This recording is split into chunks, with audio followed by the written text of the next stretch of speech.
अगर आप भी accounting and audit professional course की प्रिपरेशन कर रहे हैं तो ये वीडियो आपके लिए बहुत इंपॉर्टेंट होने वाला है। तो वीडियो को एंड तक जरूर देखना और वीडियो अच्छा लगे तो वीडियो को लाइक करना और चैनल को अगर अभी तक सब्सक्राइब नहीं करा है तो जल्दी से चैनल को सब्सक्राइब कर लीजिए और नोटिफिकेशंस भी ऑन कर लीजिए ताकि हर वीडियो आने वाले के बारे में आपको पता चल जाए। अगर आप accounting and audit professional course के अंदर एनरोल करते हैं तो यहाँ पे आपको मिलेंगी कंसेप्चुअल वीडियो और कंसेप्चुअल वीडियो के साथ साथ आपको मिलेंगे mock test, mega mock test and free PDF notes भी आपको प्रोवाइड करवाए जाएंगे। अगर आपको ये कोर्स के फ्री पीडीएफ नोट्स चाहिए तो आप कमेंट्स में भी रिक्वेस्ट कर सकते हैं नोट्स, या आप हमारे ऐप्स डाउनलोड कर सकते हैं, वहां पे भी आपको नोट्स प्रोवाइड कर दिए जाएंगे। तो चलिए आज का लेक्चर स्टार्ट करते हैं। So today we are going to discuss chapter 36 and this chapter will discuss about standalone financial statement. हमने consolidated financial statement पढ़े. Now we are going to discuss standalone financial statement. अब standalone financial statement क्या होता है कि company की खुद की सिर्फ एंटिटी की अपनी फाइनेंशियल पोजीशन को जो रिफ्लेक्ट कर रहे हैं that are standalone financial statement है जो पूरे ग्रुप के हैं दोज आर कंसोलिडेटेड। तो कंपनीज को CFS as well as SFS India में दोनों ही बनाने पड़ते हैं। लाइक इंटरनेशनली मोस्ट कंपनीज को सीएफएस ही बनाने होते हैं सिर्फ। बट इंडिया में क्या किया उन्होंने दोनों चीजों को क्या किया मैंडेटरी किया, तो इसलिए एसएफएस भी बनाने पड़ेंगे लिस्टेड एंटिटीज को भी। ठीक है, तो एसएफएस में क्या आ जाता है, सेम चीजें जो हमने सीएफएस में बनाई, balance sheet, changes in equity का statement, profit and loss, cash flow statement, comparative information because comparative figures you have to give, right? And notes to financial statement definitely are there. इसके अलावा एक और चीज आती है जो कि एसएफएस में देनी होती है या कभी भी आप फाइनेंशियल स्टेटमेंट बना रहे हो उसमें आपको देनी है, that is unreserved statement with regard to going concern, concept, materiality and application. अब ये अनरिजर्व्ड स्टेटमेंट का मतलब क्या होता है कि ये कुछ कॉन्सेप्ट अकाउंटिंग के, I don't need to explain this to you, है ना। तो ये कॉन्सेप्ट जो है ये हमेशा क्या होते हैं, अजम्पशन होते हैं, फंडामेंटल अजम्पशन होती है हमारी फाइनेंशियल स्टेटमेंट की। तो जब भी कोई बंदा फाइनेंशियल स्टेटमेंट पढ़ता है ना वो ये मान के चलता है कि हाँ यार गोइंग कंसर्न ही होगी है, ठीक है, या मटेरियल इन्फॉर्मेशन ही प्रेजेंट कर रही है, इस तरह से ही चल रहा है। तो उसके रिगार्डिंग कंपनीज को एक अनरिजर्व स्टेटमेंट देनी होती है कि कोई एक्सेप्शन नहीं डालेगी जहां पे इन चीजों को फॉलो ना किया गया हो। अनरिजर्व्ड, अगर किसी केस में इन चीजों को फॉलो नहीं किया गया then that is called reserve. मतलब आपको वहां पे सेपरेटली क्या देना पड़ेगा, उसका डिस्क्लोजर देना पड़ेगा कि हाँ इस चीज की एक्सेप्शन है, यहाँ पे हमने कोई कंसर्न नहीं फॉलो किया, हमने मटेरियलिटी नहीं फॉलो किया, that you have to tell. वरना आपको ये स्टेटमेंट देना होगा that you have followed these concept, these assumption have been followed properly। ठीक है, तो जो हमारा सबसे पहला फाइनेंशियल स्टेटमेंट का पार्ट है दैट इज बैलेंस शीट। तो बैलेंस शीट के अंदर क्या क्या मेन लाइन आइटम्स होती हैं, तो वो क्या है हमारी, capital, equity share capital, borings, current liability, जो प्रोविजन हम बनाते हैं, PP, investment, inventory, current asset, deferred tax. तो ये कुछ मेन पार्ट्स हो गए बैलेंस शीट के। बट हम फॉर्मेट कौन सा फॉलो करते हैं, वी फॉलो कंपनीज के केस में कंपनीज एक्ट, बैंकिंग के केस में बैंकिंग रेगुलेशन वाला फॉर्मेट वी फॉलो। ठीक है, नथिंग एल्स। इसके अलावा भी कुछ लाइन आइटम्स ऐड कर सकते हो आप, दैट डिपेंड्स ऑन व्हाट, कि आपकी एसेट की मटेरियलिटी कितनी है, लायबिलिटी की टाइमिंग क्या है, अमाउंट कितना नेचर है, उसके अकॉर्डिंग क्या कर सकते हो आप लाइन आइटम्स को ऐड कर सकते हो। Then next part is current and non-current classification in balance sheet। तो asset and liability हमने देखा कि current and non-current में classify होती है and liquidity के according हम उसको represent कर रहे हैं।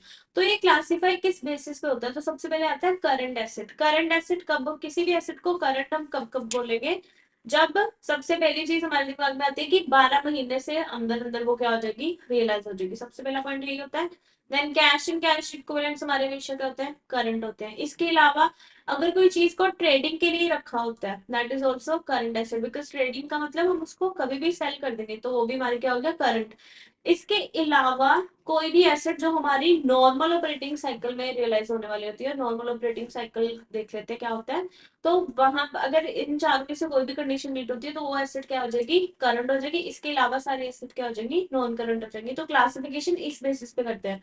हमारे माइंड में एक सिंपल सा आइडिया बना होता है कि 12 महीने वाला कॉन्सेप्ट, बट सिर्फ 12 महीने देखने हम ये चारों चीजों को देखते हैं। ठीक है, नॉर्मल ऑपरेटिंग साइकिल क्या होगा कि एक पूरा साइकिल होता है बिजनेस में कि आपका पहले गुड्स मैन्युफैक्चर होते हैं, फिर कस्टमर को आप सेल करने जाते हो, उसमें टाइम, मैन्युफैक्चर में टाइम लगता है, सेलिंग में टाइम लगता है, फिर कस्टमर को सेल करने के बाद रियलाइजेशन में टाइम लगता है। तो प्रोडक्शन से लेके कैश रियलाइजेशन तक का जो पीरियड है that is your operating cycle, because एक पूरा साइकिल घूम गया उसका कि आपने पैसे लगाए फिर आपके पास पैसे वापस चल के कब आए, that is your operating cycle. तो उसके अंदर जितनी एसेट रियलाइज होगी, अब हो सकता है ऑपरेटिंग साइकिल आपका 3 साल का हो, लेट्स से, होता नहीं है ऐसे नॉर्मली ऐसे बिजनेसेस में, नॉर्मल केसेस में, बट मान लेते हैं कि ऐसा है, तो वहां पे आपका 3 साल के अंदर वाली सारी एसेट्स क्या हो जाएंगी, करंट एसेट हो जाएंगी, इस तरह से, ठीक है। ऐसे ही करंट लाइबिलिटीज को भी हम करते हैं, सेम हमारा क्राइटेरिया है दैट नॉर्मल ऑपरेटिंग साइकिल में सेटल हो जाए। ट्रेडिंग के लिए रखी है वो लाइबिलिटी, 12 महीने के अंदर हो सकती है, और कोई भी हमारा अनकंडीशनल राइट टू डेफर, मतलब हमारे पास कोई ऐसा राइट नहीं है कि हम उसको 12 महीने के बाद भी पेमेंट को डेफर कर दे, कि मे बी मैं 12 महीने के बाद पेमेंट करूँ, मेरे पास ऐसा कोई ऑप्शन नहीं है, तो उसको क्या बोलेंगे, करंट लाइबिलिटी। इसके अलावा सारी क्या होंगी, नॉन करंट लाइबिलिटीज में हमारी क्लासिफाई हो जाएंगी। फिर हमारे पास आता है statement of changes in equity. तो statement of changes in equity क्या होता है, दिस इज जो भी हमारी इक्विटी के अंदर ड्यूरिंग द ईयर चेंजेस आए हैं, ठीक है। इक्विटी में क्या क्या आ जाता है, equity share capital, then we have reserves, other equity. Other equity में सारी चीजें आ जाती हैं जो लाइक ओसीआई से आपने ट्रांसफर किए हैं, गेन या लॉस, आपके अनरियलाइज्ड गेन या लॉस, या आपके अदर रिजर्व आ जाते हैं, ठीक है। तो ये सब होता है इक्विटी का पार्ट। तो हमें वो सब रिप्रेजेंट करना पड़ता है कि क्या क्या हम दिखाएंगे अपनी फाइनेंशियल स्टेटमेंट में, statement of changes in equity में। तो दो तरह की कंपनीज हो सकती है, company with share capital, company without share capital. तो कंपनी विद शेयर कैपिटल को क्या क्या डिस्क्लोज करना पड़ेगा अपनी शेयर कैपिटल में, सबसे पहले ऑथराइज्ड, आपके पास ऑथराइज्ड कितना है, एमसी, आपको कंपनीज एक्ट के अंदर कितने शेयर इशू करने की परमिशन है, फिर उसमें से आपने शेयर इशू कितने किए हैं, उसमें से पेड अप कितने हैं, और पर शेयर की वैल्यू कितनी है, देन शेयर आउटस्टैंडिंग, शुरू से लेके बिगिनिंग से लेके एंड तक की आप रिकंसिलिएशन दोगे कि इतने न्यू इश्यू हुए हैं, इतने बायबैक हुए हैं, that also you are going to reconcile and give. Then अगर किसी में कुछ राइट है, मतलब कोई हो सकता है कि एक आते हैं प्रेफरेंशियल राइट वाले शेयर होते हैं, लाइक उसमें वोटिंग पावर ज्यादा थोड़ी कम होती है, राइट, तो इस तरह की चीजें आती हैं। वो वाले शेयर अगर है प्रेफरेंस शेयर है, तो ये सारे आपको क्या करनी पड़ेगी, डिस्क्लोजर देने पड़ेंगे। देन इक्विटी रिजर्व जो भी आप बना रहे हो, तो हर इक्विटी रिजर्व का क्या बताना पड़ेगा कि क्या नेचर है, क्या पर्पज है। सिमिलरली अगर कंपनी का कोई शेयर कैपिटल नहीं है, तो ये शेयर से रिलेटेड वाली चीजें तो नहीं आएंगी। अब इसके अलावा क्या आ जाएंगी, कोई और इक्विटी की जो कैटेगरी में, अदर इक्विटी में आपने जो जो चीजें डाली है उसके रिगार्डिंग इन्फॉर्मेशन दे दोगे आप, अगर आपकी शेयर कैपिटल नहीं है। तो this was about statement of changes in equity. तो हमारे दो फाइनेंशियल स्टेटमेंट के कंपोनेंट हमने देख लिया, first one was balance sheet, second one is changes in equity. Next हम देखते हैं statement of profit and loss. तो प्रॉफिट एंड लॉस में पहले कुछ कॉन्सेप्ट हमें बताना चाहिए, दैट इज कंट्रोलिंग इंटरेस्ट। क्या हो गया कि जहाँ पे मेजोरिटी ऑफ वोटिंग शेयर हमारे पास है, लाइक 50% से ज्यादा, एंड नॉन कंट्रोलिंग क्या हो गया, जो कंपनी की मैनेजमेंट को इन्फ्लुएंस नहीं कर सकता।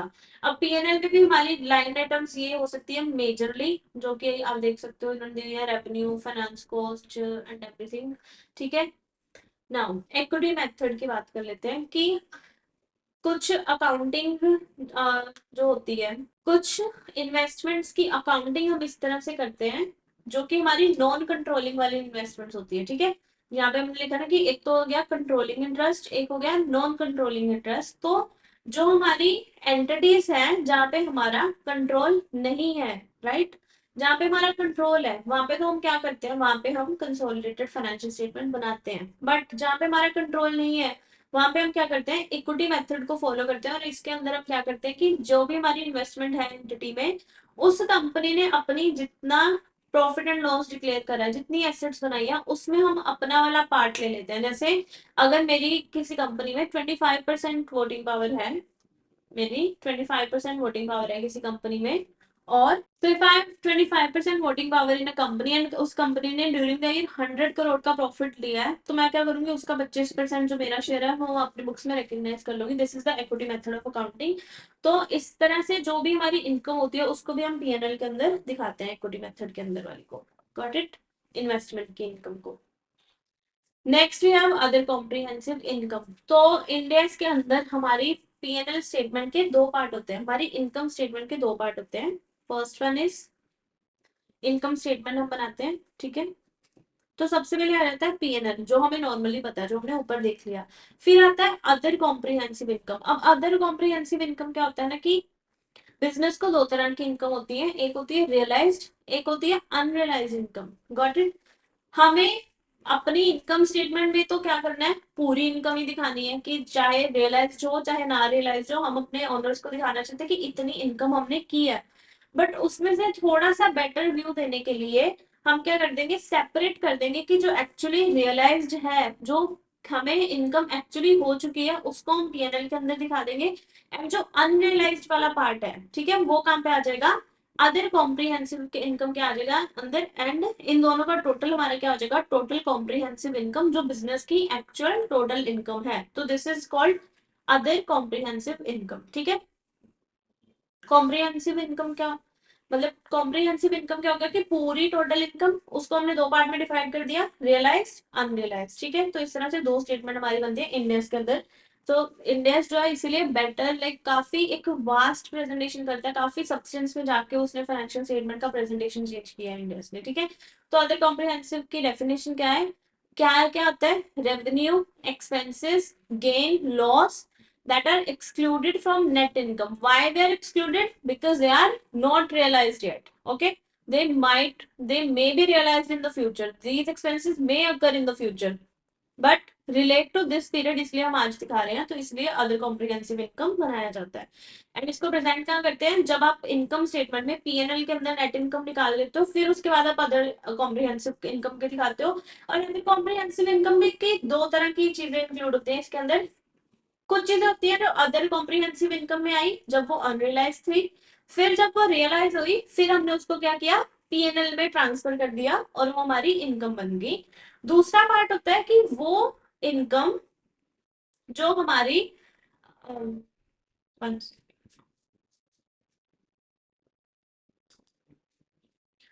so second type of income is the one that will never be routed through PNL, means आज वो अनरियलाइज्ड है, उसको हमने ओसीआई में डाल दिया, फिर कल जब हमें वो इनकम रियलाइज हुई, हमने पीएनएल में डाला, हमने डायरेक्टली क्या किया, अदर इक्विटी में अपने रिजर्व का उसको पार्ट बना दिया। तो ओसीआई में दो तरह की इनकम होती है, तो वहां पे क्लासिफाइड हम ऐसे करके दिखाते हैं that this will be reclassified to PNL and this will not be reclassified to PNL. तो ये हमारे दो पार्ट हो गए ओसीआई के। देन एग्जाम्पल दे दिया उन्होंने कि जब आप बॉन्ड की वैल्यू में, changes in value of bond recognized as gain or loss in OCI until the bonds are sold, means bond आप जब तक एक्चुअली सेल नहीं कर रहे हो, उससे होने वाला, उसकी वैल्यू में होने वाले चेंजेस से आपको गेन एंड लॉस हो रहा है, डेफिनेटली हो रहा है, बट वो क्या है, अनरियलाइज्ड, एक्चुअली में नहीं हुआ ना। वैल्यू बढ़ती है कम होगी, definitely there is gain and loss, but what is this is unrealised. ठीक है, जब वो एक्चुअली रियलाइज होगा तो क्या करेंगे, जो ओसीआई में गेन एंड लॉस रिकॉग्नाइज किया उसको क्या कर देंगे, पीएनएल में ट्रांसफर कर देंगे। तो इससे हुआ क्या, हमारा एक प्रॉपर कॉम्प्रिहेंसिव व्यू मिल गया हमें फाइनेंशियल स्टेटमेंट का। एंड टोटल कॉम्प्रिहेंसिव इनकम में तो हमें पता लग गया ना कि हाँ, हमने बॉन्ड वाली इनकम भी वो इंक्लूड की थी। बट अगर किसी ने देखा हो कि हाँ ये विदाउट ये फालतू की इनकम छोड़ो, मुझे बताओ एक्चुअली बिजनेस से क्या है, तो वो भी हम बता सकते हैं। तो this is the purpose of other comprehensive income. When we have statement of cash flow, though, there is no need to like elaborate on this again, because हमने अपने कोर्स में ऑलरेडी कैश फ्लो को बहुत अच्छे से discuss कर लिया कि कैश फ्लो हम क्यों बनाते हैं एंड कैश फ्लो में क्या क्या सारी चीजें होती है। तो this is the same, so I am going to skip this. ठीक है, आपको पता है कि हमारे तीन पार्ट्स में डिवाइड होता है, पर्पस क्या है, so there is no need to repeat. Okay, next हमारा कंपोनेंट है फाइनेंशियल स्टेटमेंट का, नोट्स टू फाइनेंशियल स्टेटमेंट। तो नोट्स हमारा एक बहुत ही इंपॉर्टेंट पार्ट है again, because accounting policy, important disclosure, supporting information. Balance sheet में तो लाइन आइटम आती है ना, लाइन आइटम की डिटेल कहाँ होती है, नोट्स में होती है। बैलेंस शीट में हम तो लिख देते हैं पीपीई इतनी।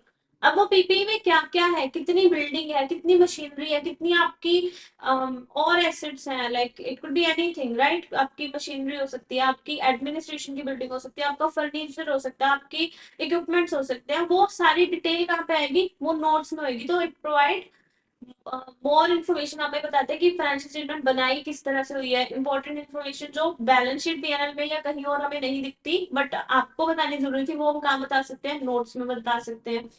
सपोर्टिंग इन्फॉर्मेशन हम बता सकते हैं। Contingent liability, the most important thing. ठीक है, बुक्स बैलेंस शीट में कॉन्टिजेंट लायबिलिटी नहीं आती, but this is material component in our financial statement. तो उसको हम कहाँ रिप्रेजेंट करेंगे, through notes to financial statement. तो ये होगा हमारा नोट्स टू फाइनेंशियल स्टेटमेंट का पर्पस।